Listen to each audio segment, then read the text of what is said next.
An einem regennassen Abend, als der Sturm mit unerbittlicher Gewalt auf den Hof hämmerte, trat ein Mann nach draußen und verpasste fast, was sich am Rand des Steinwegs drängte. Eine kleine Eule, kaum größer als eine Faust, steht völlig still im Regenguss. Seine Federn waren flach an seinen zerbrechlichen Körper geklebt.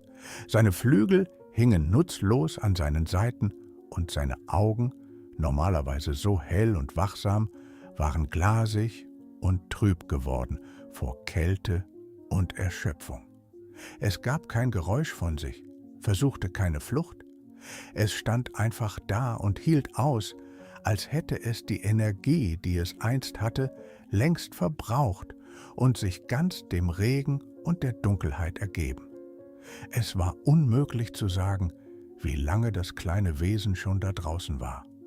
Vielleicht war es aus einem Nest irgendwo hoch in den alten Bäumen, die den Hof säumten, gestürzt, vom Wind losgeworfen, von seiner Mutter getrennt, bevor es bereit war, sich allein der Welt zu stellen.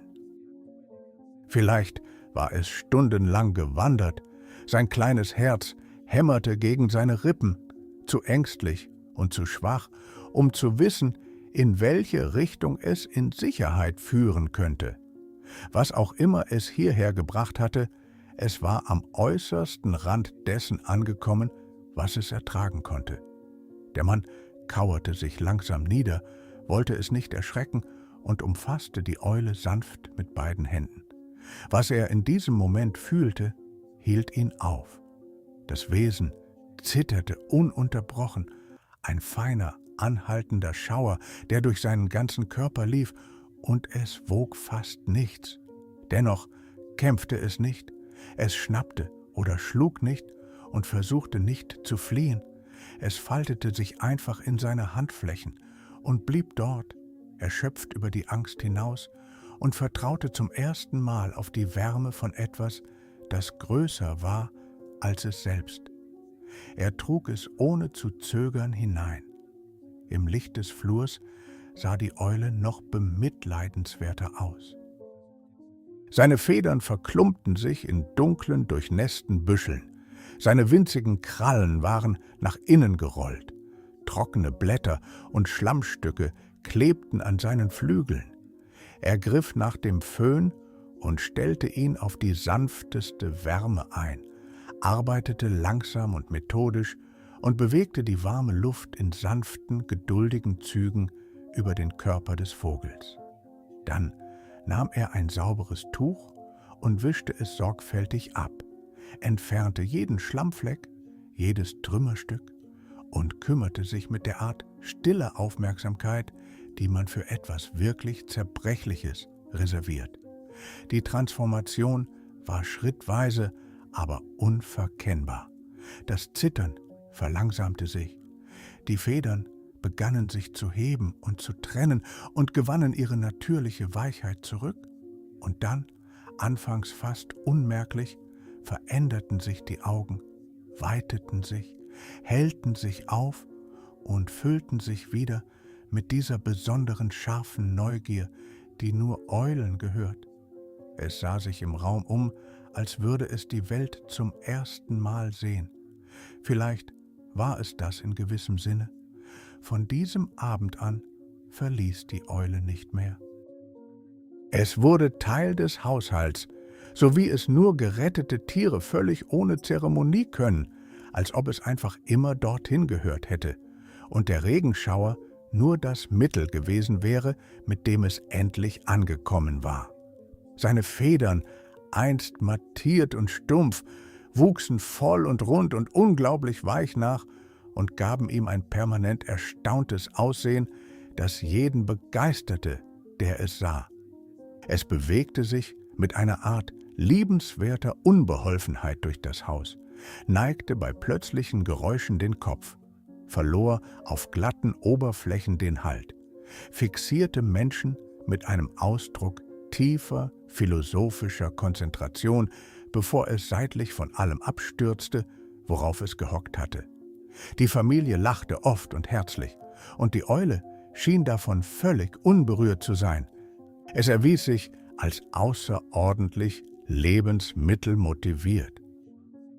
Frisches Fleisch, das täglich mit echter Sorgfalt zubereitet wurde, wurde jedes Mal wie eine Offenbarung aufgenommen und mit einer konzentrierten, fast theatralischen Begeisterung verzehrt, die darauf hindeutete, dass die Eule einen tiefen persönlichen Verdacht hegte, dass das Essen verschwinden könnte, bevor es fertig war.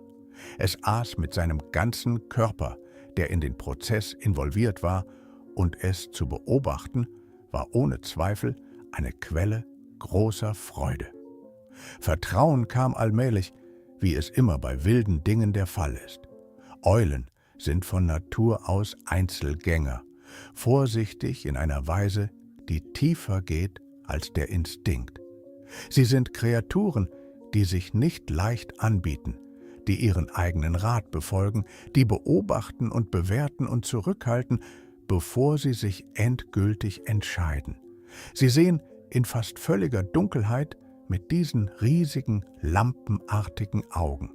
Sie hören das leiseste Rascheln der Bewegung aus außergewöhnlichen Entfernungen.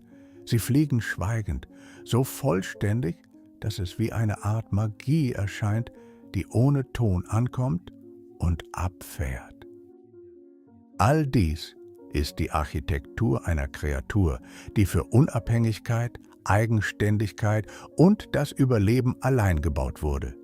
Und doch entschied sich diese Eule nach und nach anders. Es erlaubte den Händen, sich zu nähern. Es akzeptierte Anwesenheit ohne Alarm. Es ließ sich in seiner eigenen gemächlichen Zeit in das Leben ein, das ihm gegeben worden war. Es gibt etwas, mit dem es sich zu sitzen lohnt, in einer Geschichte wie dieser.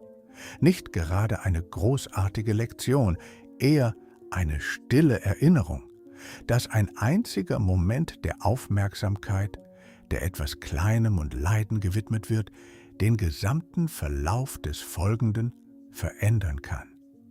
Diese Wärme, die ohne Erwartung angeboten wird, wird sogar von Kreaturen empfangen, denen nie beigebracht wurde, sie zu erwarten. Diese Geduld, echte Geduld, die Art, die nicht eilt oder verlangt, ist eines der mächtigsten Dinge, die ein Lebewesen einem anderen bieten kann. Die Eule kam im schlimmsten Moment ihres Lebens an, zitterte im Regen und hatte nichts mehr übrig. Was es in den Händen eines Fremden fand, der einfach nicht vorbeigehen konnte, war alles, was es brauchte, um zu beginnen.